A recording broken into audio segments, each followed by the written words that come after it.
is the Writer's Almanac for Wednesday. It's the 15th of September, 2021. It's the birthday of the man who wrote, "We promise according to our hopes, we fulfill according to our fears." Francois VI, the Duc de la Rochefoucauld, born in 1613, and famous to us for his maxims, his epigrams, including, "There are good marriages, but no delicious ones." It's the birthday of the first true American novelist, James Fenimore Cooper, born Burlington, New Jersey, 1789, the 11th of 12 children. When he was just a baby, the family moved to the wilderness of upstate New York, and he ran wild in the woods with his many, many siblings. Went to Yale, where he was thrown out of school for making a donkey sit in his professor's chair. Best remembered today for the Leatherstocking Tales, novels about the frontiersman Natty Bumppo, including The Last of the Mohicans. It's the birthday of the humorist and drama critic Robert Benchley, 1889, born Worcester, Massachusetts.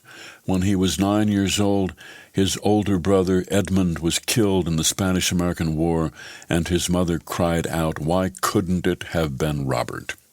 Robert Benchley became managing editor at Vanity Fair in 1919, and that's when he met Dorothy Parker. They became close friends.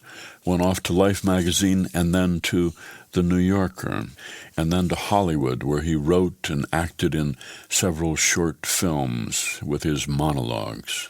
He was a heavy drinker who died in 1945 of cirrhosis of the liver. Robert Benchley, who said there are two kinds of people in the world, those who believe there are two kinds of people in the world and those who don't.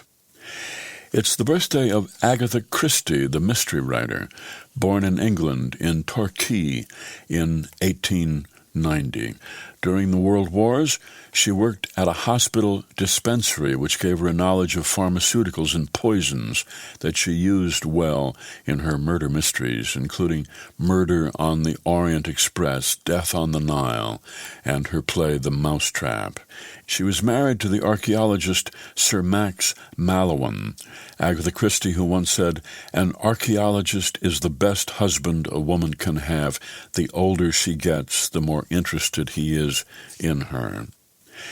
And it's the birthday of the Nigerian novelist Chimamanda Ngozi Adichie, born in Enugu, 1977, author of Purple Hibiscus and Half of a Yellow Sun, often writing about the Nigerian Biafran War of the late 1960s.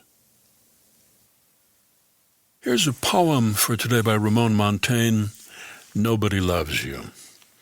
Once I lived a life of some renown. People looked up to me in this town. They listened to what I had to say. I was well regarded at Bud's Cafe. Then one dark day they passed a law, no smoking, zero, nada, and I became persona non grata. Now I go out on the sidewalk to take a drag, me and the homeless lady with the garbage bag. Ginger Rogers smoked, and so did Fred Astaire, Clark Gable and Cary Grant. And nowadays, you simply can't. People don't want elegance. They want clean air. Me and Bogey and Ernie Hemingway, Huck Finn, Woody Guthrie, Prince Andre, members of a noble, fatalist elite, forced to stand out on the street. One cold day, I was talking to Chopin, who was shivering, smoking a cigarette, Turkish. Is this a decent way to treat a man who wrote those magnificent mazurkas? Nobody Loves You, a poem by Ramon Montaigne, used by permission of the poet here on the Writer's Almanac, funded by donations from listeners like you, now available on PRX for distribution by your local radio station. Be well, do good work, and keep in touch.